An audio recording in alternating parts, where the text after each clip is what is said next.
everyone! Welcome again to Melvat's Table. Today I will show you a very special dish. This is the chicken soup with coconut water. Alright guys, this is so delicious, very comforting, especially if you're not feeling well. Right? Okay, to all my subscribers, thank you so much for all your support to Melvat's Table. And if you are new in this channel, please don't forget to click on the subscribe button and the notification bell so you'll always be updated every time I post a video in my channel. Alright guys, here are the ingredients. Alright guys, for our ingredients, I have here 5 cloves of garlic minced, and about 2 thumb size of ginger. I strip it, slice, and about 3 tablespoons of fish sauce or patis. Okay, and I have 3 chili peppers and 1 medium size of white onion. I have 2 Roma tomatoes and coconut meat. We also have chili pepper leaves and bitter gourd. It's 2 pieces, medium size. I have here 4 cups of chicken stock, 2 cups of coconut water, and 1 kilogram of chicken. Alright guys, this is so special for all of you who support Melvat's Table. Alright, let's start cooking. Alright guys, mag-init tayo ng ating pan. Maglagay tayo ng konting oil. And then, we'll put in the ginger. And the garlic. Smells so good.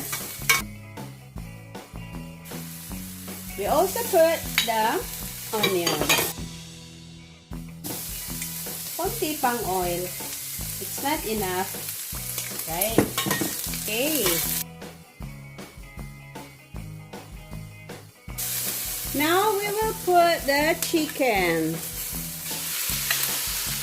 Yan.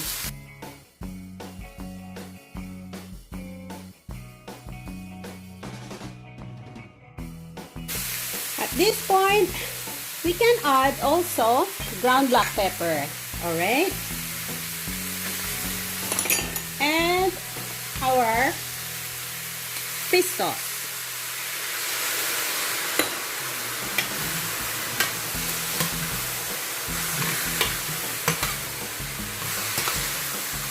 Wow, it smells so delicious. Smells so good. Ang bango-bango guys. Natin for a bit para ma-absorb lahat yung kaniyang fish sauce. Alright? Okay. Ayan guys, kumulo na siya. Mainit ang takip. Pagka nag-o-oily na yung chicken natin, ibig sabihin nun ay na-absorb na yung ating inilagay na seasoning. So guys, dahil marami tayong nilagay na ginger, ang ginger ang nagtatanggal ng amoy ng chicken para magiging masarap at walang amoy yung ating chicken. Hindi siya malansa. Right? So, pagka ganyan na guys, na medyo nag-oily na siya, we can now put the tomato. Then, tatakpan ulit natin siya para maluto yung tomato, papasok doon sa ating chicken.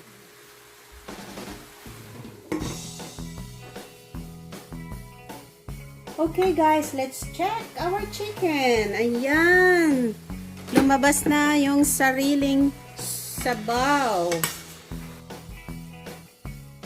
At malambot na rin yung ating tomato. Yan, guys. Sarap nito.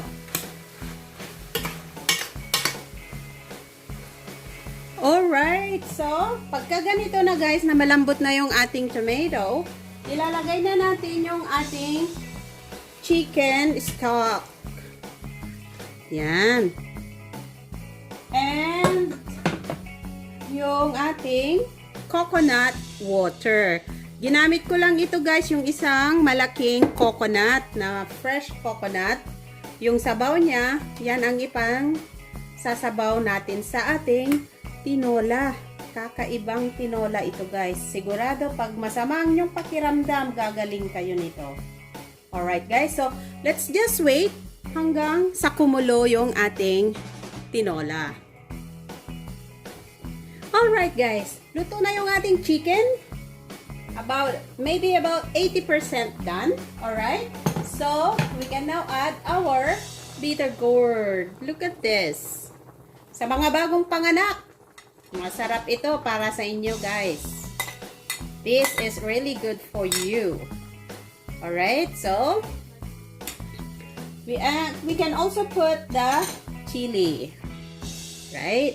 And then tatakpan ulit natin hanggang sa kumulo at maluto yung ating bitter gourd. Just watch out guys, huwag masyadong lutong-luto yung ating bitter gourd para masarap siya. Crunchy pa rin, alright?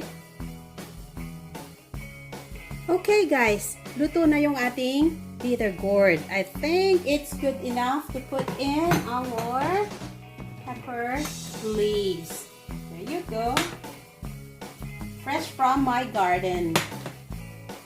So, lalagay lang natin siya, yung ating chili leaves. Yan, sarap nito guys. Then, let's check it kung tama na yung timpla. Okay?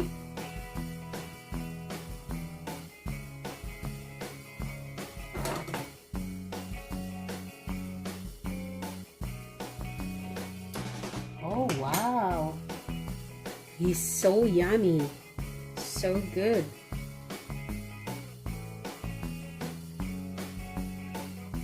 Alright guys, luto na yung ating tinolang manok sa coconut juice. Alam ko dyan sa province maraming coconut. Okay, turn off the heat. You don't need to put back the lid para hindi maluto masyado yung ating pepper leaves. Alright? If you want guys, you can add red chili pepper para gusto nyo ng maanghang. There you go. Lalagay ko na to sa ating plating. Alright guys, ilalagay ko na sa ating plating ang ating niluto. Wow, sarap naman ito. Maraming kanin ang itutulak niya.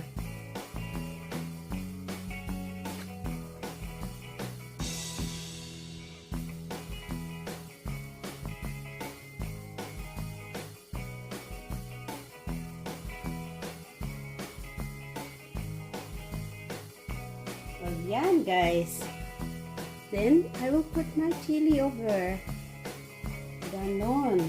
Ganon. Oh, diba? Bongga.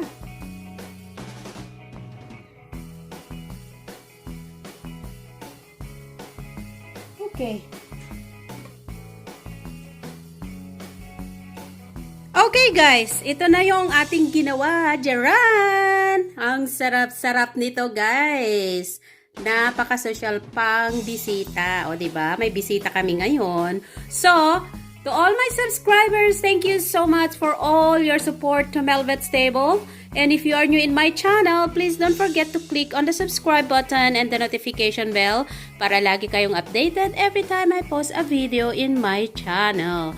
Look at this! Eating time na naman. Happy tummy na naman tayo. Alright, till next time guys. See you again.